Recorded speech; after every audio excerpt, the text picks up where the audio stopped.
जय हिंद। नमस्कार साथियों, कैसे हैं आप सभी लोग। उम्मीद करते हैं कि आप सभी लोग अच्छे होंगे और आप सभी लोगों की तैयारी जो है साथियों बिल्कुल ही अच्छी तरीके से चल रही होगी। तो साथियों, आज की इस क्लास में हम सभी लोग जो है बिहार पुलिस मद्य निषेध एग्जाम 2026 के लिए जो है टॉप ऐसे इंपोर्टेड और चुनिंदे प्रश्नों को देखेंगे जो कि साथियों आपके 14 और 17 जून के एग्जाम के लिए काफी इंपॉर्टेंट है। तो आप इस क्लास को बिल्कुल अच्छी तरीके से लास्ट तक देखिएगा और इस क्लास में दिए जाने वाले इन सभी क्वेश्चनों को आप अच्छी तरीके से जरूर याद कर लीजिएगा, जिससे कि आप जो है अपने एग्जाम में सभी क्वेश्चन को आसानी तरीके से बना पाएंगे। तो चलिए क्लास को स्टार्ट करते हैं। उनसे पहले यदि आप इस चैनल पे पहली बार जुड़े हैं तो आप जो है इस चैनल को सब्सक्राइब कर लीजिए और सब्सक्राइब करके ऑल नोटिफिकेशन को ऑल पे दबा के जुड़ जाइए, जिससे कि जब भी कोई नई क्लास हो सबसे पहले क्लास का नोटिफिकेशन आपके पास जो है पहुंच सके। तो आप इस चैनल को सब्सक्राइब कर लीजिएगा। साथ ही साथ आप जो है इस क्लास को भी लाइक जरूर कर लीजिएगा। तो चलिए क्लास को स्टार्ट करते हैं और देखिएगा क्वेश्चन यहाँ पे क्या क्या पूछे गए हैं। क्वेश्चन यहाँ पे पूछे गए हैं कि संविधान में सशस्त्र विद्रोह किस संविधान संशोधन के अंतर्गत जो है जोड़ा गया है। चलिए बताएंगे साथियों। ये सभी क्वेश्चन काफी इंपॉर्टेंट और चुनिंदे क्वेश्चन हैं जो कि आपके एग्जाम में 100% आपको ये सभी क्वेश्चन पूछे जाएंगे और बताएंगे आप कि संविधान में सशस्त्र विद्रोह किस संविधान संशोधन के अंतर्गत जोड़ा गया। तो ये जोड़े गए थे आपके 44वें संविधान संशोधन के तहत। ऑप्शन यहाँ पे बी जो इस क्वेश्चन का यहाँ पे सही जवाब होगा।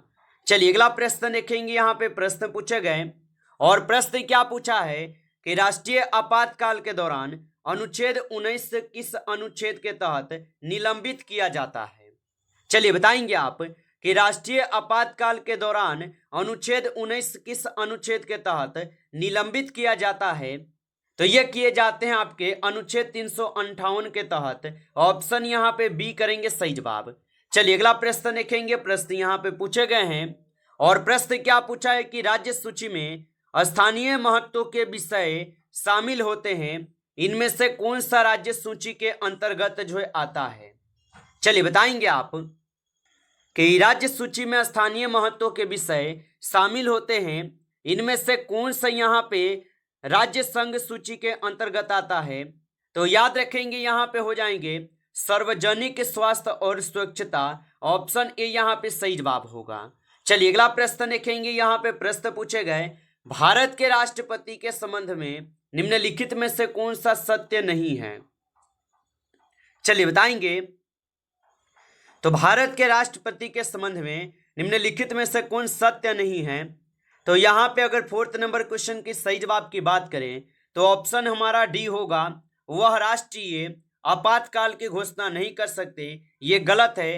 राष्ट्रपति क्या है तो राष्ट्रीय आपातकाल की घोषणा कर सकते हैं, ये सही होगा। चलिए अगला प्रश्न देखेंगे। प्रश्न यहाँ पे है इनमें से कौन 2 बार भारत के कार्यवाहक प्रधानमंत्री बने हैं। चलिए बताएंगे आप कि इनमें से कौन है जो कि 2 बार भारत के कार्यवाहक प्रधानमंत्री बने। तो यहाँ पे हो जाएंगे गुलजारी लाल नंदा। ऑप्शन डी कीजिएगा सही जवाब, गुलजारी लाल नंदा होगा। चलिए अगला प्रश्न देखेंगे। यहाँ पे 6 नंबर क्वेश्चन पूछे गए हैं कि भारत में सबसे पुराना उच्च न्यायालय जो है कौन सा है। चलिए बताइएगा कि भारत में सबसे पुराना उच्च न्यायालय कौन सा है। तो याद रखेंगे कलकत्ता उच्च न्यायालय जो भारत का सबसे पुराना उच्च न्यायालय है। ऑप्शन डी सही जवाब है। चलिए अगला प्रश्न देखेंगे और प्रश्न पूछे गए निम्नलिखित में से कौन सा भारत का पहला नगर निगम था। चलिए बताएंगे कि निम्नलिखित में से कौन सा भारत का पहला नगर निगम था। तो याद रखेंगे मद्रास नगर निगम। ऑप्शन डी सही जवाब है, मद्रास नगर निगम होगा। चलिए अगला प्रश्न देखेंगे। यहाँ पे 8 नंबर क्वेश्चन है इनमें से किसे भारत सरकार का पहला विधि अधिकारी माना जाता है। चलिए बताएंगे आप कि इनमें से किसे भारत सरकार का पहला विधि अधिकारी माना जाता है। तो यहाँ पे माने जाते हैं अटॉर्नी जनरल को। ऑप्शन ए यहाँ पे इस क्वेश्चन का सही जवाब है। आगे देखेंगे अगला प्रश्न यहाँ पे दिए गए 9th नंबर कि 49वीं समानांतर रेखा डैश के बीच सीमा है। चलिए बताएंगे। तो 49वीं समानांतर रेखा जो है ये किसके बीच सीमा है।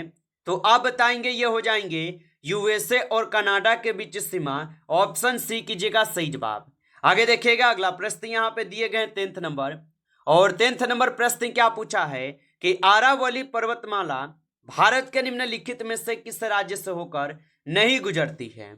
चलिए बताएंगे कि आरावली पर्वतमाला भारत के निम्नलिखित में से किस राज्य से होकर नहीं गुजरती। तो याद रखेंगे यहाँ पे महाराष्ट्र होगा। ऑप्शन डी सही जवाब है, महाराष्ट्र होगा। आगे देखेंगे अगला प्रश्न यहाँ पे है, निम्नलिखित में से कौन सा भारत का सबसे बड़ा ग्लेशियर है। चलिए बताएंगे कि निम्नलिखित में से कौन सा भारत का सबसे बड़ा ग्लेशियर होगा। तो यहाँ पे इस क्वेश्चन का आप सही जवाब ऑप्शन सी करेंगे, सियाचिन ग्लेशियर होगा। ऑप्शन यहाँ पे सी सही जवाब है। अगला प्रश्न यहाँ पे है कि इडुक्की बांध किस नदी पर बनाया गया है। चलिए बताएंगे कि इडुक्की बांध किस नदी पर बनाया गया है। तो इडुक्की बांध बनाए गए हैं पेरियार नदी पे। ऑप्शन डी सही जवाब है, पेरियार नदी पे। चलिए अगला प्रश्न देखेंगे। यहाँ पे प्रश्न पूछे गए हैं कि चमड़ा कोको का संबंध जो है ये किस रंग क्रांति से था। तो चमड़ा या कोको का संबंध किस रंग क्रांति से था। तो ये हो जाएंगे भूरी से। ऑप्शन डी करेंगे सही जवाब, भूरी से हो जाएगा। चलिए अगला प्रश्न देखेंगे। यहाँ पे 40 नंबर प्रश्न है कि किस भारतीय शहर को गुलाबी शहर भी कहा जाता है। चलिए बताएंगे कि किस भारतीय शहर को गुलाबी शहर कहा जाता है। तो ये जयपुर को कहते हैं। ऑप्शन ए सही जवाब है, जयपुर को कहते हैं। चलिए अगला प्रश्न देखेंगे, और प्रश्न पूछे गए हैं कि 24वें जैन तीर्थकर का नाम क्या था। चलिए बताएंगे कि 24वें जैन तीर्थकर का नाम क्या था। तो 24वें जैन तीर्थकर का नाम महावीर था। ऑप्शन यहाँ पे जो है डी कीजिएगा सही जवाब, महावीर हो जाएंगे। आगे देखेंगे अगला प्रश्न यहाँ पे दिए गए 60 नंबर कि अशोक के किस शिलालेख में कलिंग युद्ध में अशोक की विजय का उल्लेख जो है किया गया है। चलिए बताएंगे। और आप अभी तक इस क्लास को साथियों लाइक नहीं किए हैं तो आप इस क्लास को एक बार लाइक कर लेंगे। नए जुड़े हैं आप इस चैनल पे तो चैनल को सब्सक्राइब करके ऑल नोटिफिकेशन को ऑल पे दबा के जुड़ जाइए, जिससे कि जब भी कोई नई क्लास हो सबसे पहले क्लास का नोटिफिकेशन आपके पास जो है पहुंच सके। तो आप इस चैनल को सब्सक्राइब कर लीजिएगा। और बताएंगे कि अशोक के किस शिलालेख में कलिंग युद्ध में अशोक की विजय का उल्लेख जो है किया गया है। तो ये किए गए हैं आपके 10वें में। ऑप्शन यहाँ पे डी कीजिएगा सही जवाब, 10वें में हो जाएंगे। ऑप्शन यहाँ पे जो सॉरी साथियों यहाँ पे 10वां नहीं होगा, ऑप्शन ए हो जाएंगे, 13वां में होगा। ऑप्शन ए कीजिएगा सही जवाब। अगला प्रश्न देखेंगे कि पाणिनि संस्कृत के प्रसिद्ध डैश थे। तो पाणिनि जो है ये संस्कृत के एक क्या थे। तो आप बताएंगे यहाँ पे व्याकरणचार्य। ऑप्शन यहाँ पे जो है सी सही जवाब है। चलिए अगला प्रश्न देखेंगे यहाँ पे 80 नंबर कि दिल्ली स्थित जंतर मंतर का निर्माण महाराजा डैश द्वारा करवाया गया था। चलिए बताएंगे कि दिल्ली स्थित जंतर मंतर का निर्माण महाराजा डैश द्वारा करवाए गए। तो आप बताएंगे महाराजा जयपुर के जयसिंह द्वितीय के द्वारा करवाए गए। ऑप्शन यहाँ पे बी सही जवाब है। चलिए अगला प्रश्न देखेंगे। प्रश्न यहाँ पे पूछे गए 90 नंबर, निम्न में से किस वंश के शासकों को सुल्तान नहीं कहा जाता था। चलिए बताएंगे कि निम्न में से किस वंश के शासकों को सुल्तान नहीं कहा जाता था। तो याद रखेंगे यहाँ पे 19 क्वेश्चन का सही जवाब ऑप्शन सी है, मुगल को। ऑप्शन सी सही जवाब है। चलिए अगला प्रश्न देखेंगे कि मुगल सम्राट डैश ने आलमगीर शीर्षक अपना लिया था। चलिए बताएंगे कि मुगल सम्राट डैश ने आलमगीर शीर्षक अपना लिया था। तो ये हो जाएंगे आपके औरंगजेब। ऑप्शन ए कीजिएगा सही जवाब, औरंगजेब हो जाएंगे। चलिए अगला प्रश्न देखेंगे यहाँ पे 21 है कि आदि ग्रंथ किस समुदाय का धार्मिक ग्रंथ है। तो आदि ग्रंथ किस समुदाय का धार्मिक ग्रंथ होगा। तो ये हो जाएंगे सिख के। ऑप्शन सी कीजिएगा, सिख के हो जाएंगे। आगे देखेंगे अगला प्रश्न यहाँ पे है, और प्रश्न यहाँ पे पूछे गए हैं आपसे कि राजा राम मोहन राय ने किस बंगाली अखबार की स्थापना करने के साथ उसका संपादन भी किया गया था। तो राजा राम मोहन राय ने किस बंगाली अखबार की स्थापना करने के साथ उसका संपादन भी किया गया था। तो याद रखेंगे यहाँ पे संवाद कौमुदी हो जाएगा। ऑप्शन यहाँ पे बी सही जवाब है। चलिए अगला प्रश्न देखेंगे, और प्रश्न पूछा है कि भारतीय संविधान के कौन से भाग में कल्याणकारी राज्य की संकल्पना है। चलिए बताएंगे, तो भारतीय संविधान के कौन से भाग में कल्याणकारी राज्य की संकल्पना है। तो यहाँ पे इस क्वेश्चन का सही जवाब ऑप्शन यहाँ पे डी होगा, राज्य के नीति निर्देशक तत्व, तो ऑप्शन डी सही जवाब है।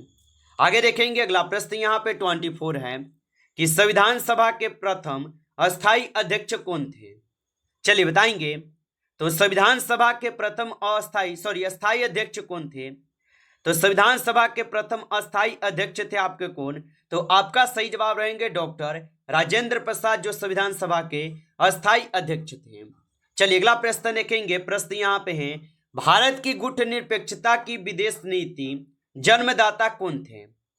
तो भारत की गुटनिरपेक्षता की विदेश नीति के जन्मदाता कौन थे, तो इनके जन्मदाता हो जाएंगे पंडित जवाहरलाल नेहरू जी, ऑप्शन ए सही जवाब है। आगे देखेंगे अगला प्रश्न यहाँ पे है, 1861 में भारतीय परिषद अधिनियम के समय वायसराय कौन थे। चलिए बताएंगे कि 1861 के भारतीय परिषद अधिनियम के समय वायसराय कौन थे। तो उस समय वायसराय थे यहाँ पे लॉर्ड कैनिंग, जो कि ऑप्शन ए सही जवाब है, लॉर्ड कैनिंग थे। आगे देखेंगे अगला प्रश्न यहाँ पे 27 है कि अलाई दरवाजा किसके शासनकाल में बना था। चलिए बताएंगे कि अलाई दरवाजा किसके शासनकाल में बना था। तो अलाई दरवाजा जो है ये अलाउद्दीन खिलजी के शासनकाल में बने, ऑप्शन यहाँ पे सही जवाब है, अलाउद्दीन खिलजी के शासनकाल में। चलिए अगला प्रश्न देखेंगे, यहाँ पे 28 क्वेश्चन है कि प्रथम तराइन युद्ध में पृथ्वीराज चौहान ने किसको जो है पराजित किया। चलिए बताएंगे कि प्रथम तराइन युद्ध में पृथ्वीराज चौहान ने किसको पराजित किया। तो ये पराजित किए थे मोहम्मद गौरी को, ऑप्शन ए सही जवाब है, मोहम्मद गौरी को। आगे देखेंगे अगला प्रश्न यहाँ पे पूछे गए, और प्रश्न पूछा है कि स्वतंत्र भारत में भारतीय राष्ट्रीय कांग्रेस की पहली महिला अध्यक्ष कौन थी। तो स्वतंत्र भारत में भारतीय राष्ट्रीय कांग्रेस की पहली महिला अध्यक्ष कौन थी, तो इनके अध्यक्ष हो जाएंगे यहाँ पे कौन। तो 29 क्वेश्चन का सही जवाब ऑप्शन बी करेंगे, इंदिरा गांधी होगा, ऑप्शन बी सही जवाब है। चलिए अगला प्रश्न देखेंगे, 30 नंबर प्रश्न है कि अफीम युद्ध दो देशों के बीच लड़ा गया था, उन देशों में से एक चीन था और दूसरा देश जो है कौन सा है। तो दूसरा देश हो जाएंगे यहाँ पे आपके ब्रिटेन, ऑप्शन ए कीजिएगा, ब्रिटेन हो जाएगा। आगे देखिएगा अगला प्रश्न यहाँ पे आपसे पूछे गए, और 31 नंबर प्रश्न क्या पूछा है कि सरकारी एजेंसी एनडीसी का पूर्ण रूप क्या है। तो सरकारी एजेंसी एनडीसी का पूर्ण रूप जो है यहाँ पे हो जाएंगे क्या, तो नेशनल डेवलपमेंट काउंसिलिंग हो जाएंगे, ऑप्शन यहाँ पे बी सही जवाब करेंगे। चलिए अगला प्रश्न देखेंगे, प्रश्न यहाँ पे है, भारतीय स्टेट बैंक की स्थापना वर्ष डैश में हुई थी। तो भारतीय स्टेट बैंक की जो स्थापना हुई थी, इनके स्थापना किए गए थे कब, तो इनके स्थापना हुए थे आपके कब, तो यहाँ पे इस क्वेश्चन का आप सही जवाब ऑप्शन डी करेंगे, 1806 में हुए थे, ऑप्शन डी सही जवाब है। चलिए अगला प्रश्न देखेंगे, और प्रश्न पूछा है कि वित्तीय घाटा शब्द भारत सरकार के किस मंत्रालय से संबंधित है। तो वित्तीय घाटा शब्द भारत सरकार के किस मंत्रालय से संबंधित है, तो ये वित्त मंत्रालय से होगा, ऑप्शन ए सही जवाब है। अगला प्रश्न यहाँ पे है कि 2011 की जनगणना के अनुसार डैश भारत का सबसे अधिक आबादी वाला राज्य है। तो 2011 की जनगणना के अनुसार भारत का सबसे अधिक आबादी वाला राज्य कौन सा है, तो यहाँ पे उत्तर प्रदेश होगा, ऑप्शन बी कीजिएगा, उत्तर प्रदेश होगा। आगे देखेंगे अगला प्रश्न यहाँ पे पूछे गए, और प्रश्न पूछा है कि केसर के लिए राष्ट्रीय मिशन निम्नलिखित में से किस योजना के तहत एक उप योजना के रूप में लॉन्च किया गया है। तो ये लॉन्च किए गए थे कृषि विकास योजना के तहत, ऑप्शन डी सही जवाब है, कृषि विकास योजना के तहत। नमस्कार साथियों, इस क्लास में आपके टॉप 35 क्वेश्चन थे जो काफी इंपॉर्टेंट क्वेश्चन थे। साथियों यदि आपको क्लास अच्छा लगा हो तो आप इस क्लास को लाइक कर लेंगे, नए जुड़े हैं आप इस चैनल पे तो चैनल को सब्सक्राइब करके ऑल नोटिफिकेशन को भी ऑल पे दबा के जुड़ जाइए, जिससे कि जब भी कोई नई क्लास हो सबसे पहले क्लास का नोटिफिकेशन आपके पास पहुंच सके। तो आप इस चैनल को सब्सक्राइब कर लीजिएगा। चलिए फिर मिलते हैं आपसे एक नेक्स्ट टॉपिक के साथ नेक्स्ट क्लास में, तब तक के लिए जय हिंद जय भारत।